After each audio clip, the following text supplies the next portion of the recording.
कौन है? स्टाफ है? Very good. पण विनोद, त्याच्यावर कारवाई पाहिजेच म्हणा. दादा तुम्ही कुठे उभा आहे तो? कुठे उभा आहे तो? मैं जब यहाँ पे आया तो कुछ ख़वातीन ने मुझे शिकायत की कि जो सरकारी टेस्ट है वो सरकारी टेस्ट के लिए पैसा लिया जाता है. दूसरा मैंने क्या देखा कि जो टेक्नीशियन था एक वहाँ पे, उसने मशीन को बंद करके रखा है. और फिर ये होता था कि जैसे पेशेंट है तो पेशेंट को बोलते थे कि ये टेस्ट करा के लाओ. फिर वो टेस्ट कराने के लिए फिर वो पेशेंट को बोलते थे कि 33 नंबर वार्ड में जाओ. वहाँ जाके देखो तो एक आदमी बोलता था जाके उस लड़के से मिलो. तो ये पूरा रैकेट चल रहा था. तो सबको हमने वही स्टिंग करके वहाँ तक पहुँचे हम लोग. वो लड़का, वो स्टाफ, वो सब लोगों को पकड़ के अब जो लेडीज़ लोग हैं उनका स्टेटमेंट चालू है. पुलिस की एफआईआर का प्रोसेस चालू है. तकरारदार हम लोग हैं और प्रशासन भी है. तो मुझे उम्मीद है कि जो रैकेट जो चल रहा था, जो पैथोलॉजी के लैब के नाम पे पैसे भी ले रहे थे, मशीन को बंद रख रहे थे ताकि लोगों को बाहर जाना पड़े. और फिर एक लड़का खड़ा रहता था कि माजी मैं कर देता हूँ. जो चीज़ यहाँ पे 240 रुपये पे होती है उसका 1090 रुपये ले रहे थे. तो ये पूरा रैकेट उसे कबूल भी कर लिया है कि हाँ मैं कर रहा था. अब ये है कि उसमें ऑफिसर लोग कौन कौन इन्वॉल्व थे वो चीज़ों की तहकीकात पुलिस कर.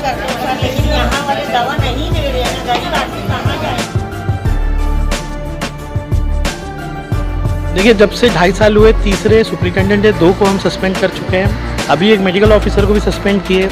मेरे को ऐसा लगता है भिवंडी के अंदर आईजीएम में एक कल्चर चलता है कि यहाँ के पैसे कमाओ. तो ये अभी एक मैसेज जाएगा आज एफआईआर होने से कि दूसरे डिपार्टमेंट में जो लोग भी कर रहे हैं उनको आज मैं मैसेज देना चाहता हूँ कि देखो, सिर्फ नोटिस नहीं, सिर्फ ट्रांसफ़र नहीं, तुम जेल भी जा सकते हो. पहली बार ये सारी चीज़ों को लेके करप्शन की एफआईआर होने जा रही है. हर जगह आप देखो दलाल घूम रहे हैं. तो इन दलालों पे अंकुश लगाना ज़रूरी है. आज हमने यहाँ पे राउंड्स लेके अच्छा, इत्तेफाक से सिविल सर्जन भी थे, इत्तेफाक से सारे लोग थे. पुलिस को भी इमीडिएटली बुला के प्रोसेस चालू करा. लेफ्ट साइड पे जो पूरी ज़मीन है जिसमें छोटे छोटे स्ट्रक्चर बने, यहाँ पे हमने मदर एंड चाइल्ड केयर का अप्रूवल लेके 59 करोड़ ला के रखा है. लेकिन अभी ये है कि ये स्ट्रक्चर्स हटा के कॉरपोरेशन को देना है. और कॉरपोरेशन इतना कोऑपरेट नहीं करती, आपको पता है. तो नई काउंसिल जब आएगी, जो ठहराव होगा कि हाँ भाई आप इन चीज़ों को शिफ्ट करके यहाँ पे अस्पताल बनाइए, तो ये फेज़ 1 हो जाएगा, वो फेज़ 2 हो जाएगा.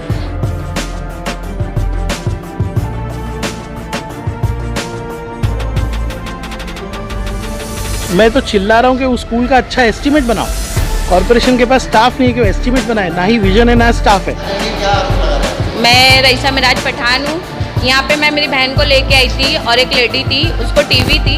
मेरी बहन को ये लोग बेड नहीं चेंज करके दिए, वही बेड पे उसको भी डाल दिए थे. मतलब जो बेड पे टीवी का पेशेंट था वही बेड पर आपकी बहन को हाँ लेटा दिए थे. और गए सिस्टर से बोलने तो सिस्टर है ना खूब उल्टी सीधी बात करती और बेड चेंज ही नहीं करके देती. जो लेडी थी फिर वो, और यहाँ पे जो खून चेकअप होता है ना वो फ्री में होता है ना, पर इन लोग है ना हम लोग से पैसा लेके करवाए. 800, 1000 हाँ हम लोग से भी लिया गया.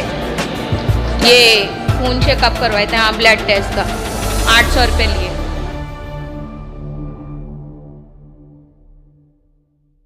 देखिए, आईजीएम को इम्प्रूव करने की हमारी कोशिश जारी है. और सबसे बुनियादी काम जो आईजीएम में था कि इस अस्पताल को गवर्नमेंट की नज़र में, गवर्नमेंट के जो आर्किटेक्ट्स होते हैं उनसे सर्टिफाई करके लेना था कि ये अस्पताल 200 बेड के काबिल है. सिविल हॉस्पिटल का दर्जा तो दे दिए ठहराव करके, लेकिन जो उसकी प्रोसीजर है, ये ज़मीन अभी भी किसी प्राइवेट बिल्डर के नाम पे थी. वो ज़मीन का TLR करा के आज आर्किटेक्ट को हमने विज़िट करा के इस पूरे अस्पताल में आने वाले दिनों में 200 बेड का पूरा कैसे हम एडजस्ट करेंगे, कैसे डिफरेंट डिपार्टमेंट चालू करेंगे, उनको सेटिस्फाई किया. उसकी विज़िट थी. आर्किटेक्ट, PWD डिप्टी इंजीनियर और CS जिसको कहते हैं, सिविल सर्जन थाना, ये सब लोग आए हुए हैं और ये पूरा प्रोसीजर को कंप्लीट कर रहे हैं. ये प्रोसीजर होने के बाद इस अस्पताल को 200 बेड के हिसाब से स्टाफ मिलेगा, 200 बेड के हिसाब से पैसा मिलेगा. तो ये जो बुनियादी प्रोसीजर है उसको हमने शुरू किया था कि कोविड के दौरान ये काम नहीं कर पा रहे थे क्योंकि कोविड हॉस्पिटल था. जैसे कोविड ख़त्म हुआ, इसका प्रोसीजर चालू हुआ. आज उसका आखिरी हिस्सा था. ये सर्टिफिकेशन होने के बाद जो है नया टेंडर बना के इसको 200 बेड का अस्पताल बनने का प्रोसेस चालू होगा. मैं जब यहाँ पे आया तो कुछ ख़वातीन ने मुझे शिकायत की कि जो सरकारी टेस्ट है वो सरकारी टेस्ट के लिए पैसा लिया जाता है. दूसरा मैंने क्या देखा कि जो टेक्नीशियन था एक वहाँ पे, उसने मशीन को बंद करके रखा है।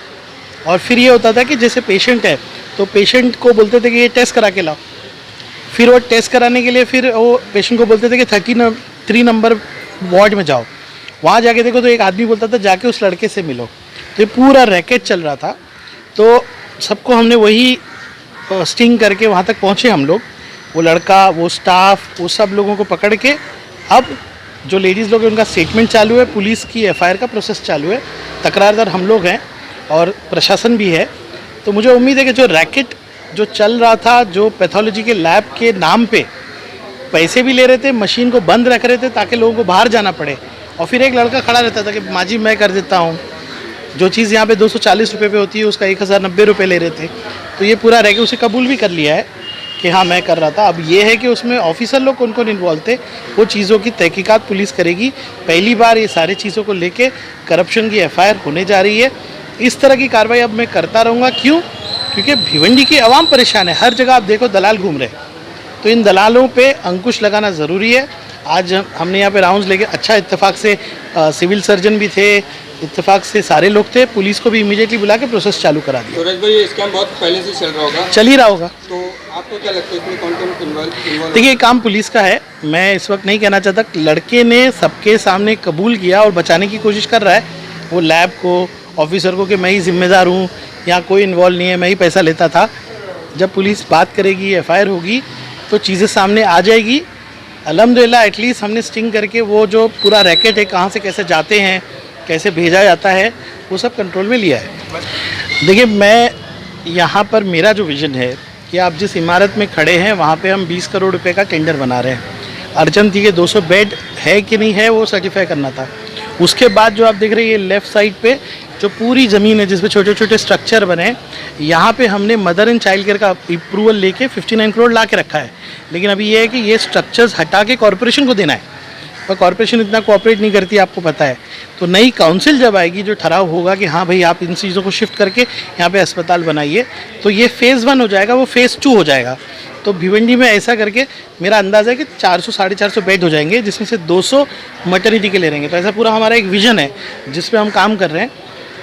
वक्त लग रहा है, लोग ट्रेन नहीं हैं, भिवंडी के ताल्लुक से लोगों का नज़रिया थोड़ा डिफरेंट है, लेकिन अब बदल रहा है।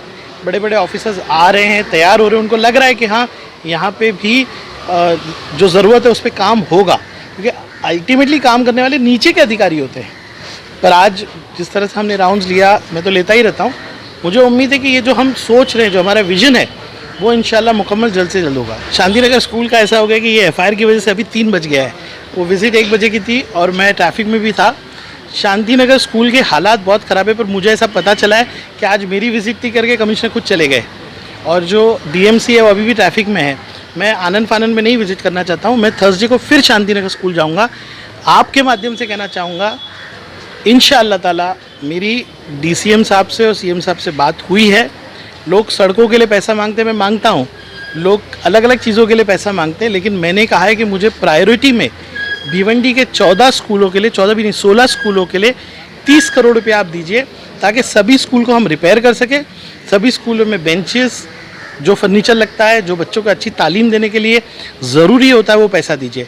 संडे को 1 बजे डीसीएम साहब ने भी टाइम दिया था, आधा घंटे भिवंडी के तालीमी जो परेशानियां हैं उस पर उन्होंने बात की और मुझे अश्योर किया कि 30 करोड़ रुपया सरकार देगी। अल्हम्दुलिल्लाह शिंदे साहब से भी जब मैं मिला तो उन्होंने बोला नहीं, तू एजुकेशन के लिए मांग रहा है, सबसे पहले हम फंड देंगे। तो ये चीज़ अमल में लाने के लिए अभी कॉरपोरेशन काम कर रही है। एक शांतिनगर ही नहीं, जितनी स्कूलें मेरे अंडर में आती है, इंशाल्लाह एक एक करके थर्सडे से मैं विज़िट करूँगा। विज़िट करके खाली विज़िट नहीं करना है, मैं तो चिल्ला रहा हूँ कि उस स्कूल का अच्छा एस्टीमेट बनाओ। कॉरपोरेशन के पास स्टाफ नहीं है कि वो एस्टीमेट बनाए, ना ही विजन है ना स्टाफ है, लेकिन ये एक एक स्कूल का बजट बना के सरकार पास जाके तालीम के लिए, शिक्षा के लिए 28,000 हमारे गरीब बच्चे जो म्यूनसिपल कॉरपोरेशन में पढ़ते हैं, उन सबको अपनी औलादों की तरह समझ के एक अच्छी तालीम का निज़ाम हम बनाएंगे। अगर मुझे विज़िट में अवैध कब्ज़ा ज़रा भी दिखा तो वो अधिकारी और वो लोगों की खैर नहीं। स्कूल की 1 इंच की जगह रईस शेख जब तक है भिवंडी में, हम कब्ज़ा होने नहीं देंगे। देखिए जब से 2.5 साल हुए, तीसरे सुपरिटेंडेंट है, 2 को हम सस्पेंड कर चुके हैं, अभी एक मेडिकल ऑफिसर को भी सस्पेंड किए। मेरे को ऐसा लगता है भिवंडी के अंदर आईजीएम में एक कल्चर चलता है कि यहाँ आके पैसे कमाओ।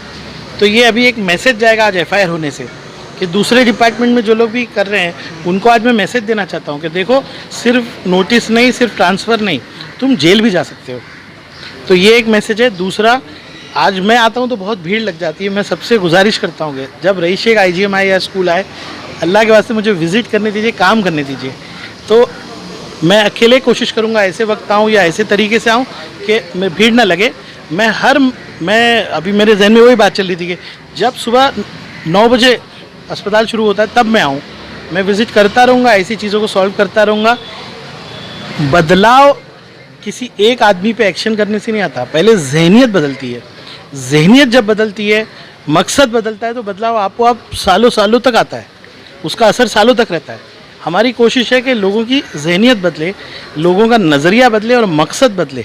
मकसद खिदमत बन जाएगा तो पॉलिटिशियन हो या कर्मचारी हो या अधिकारी हो या डॉक्टर हो, अच्छे से काम करेगा।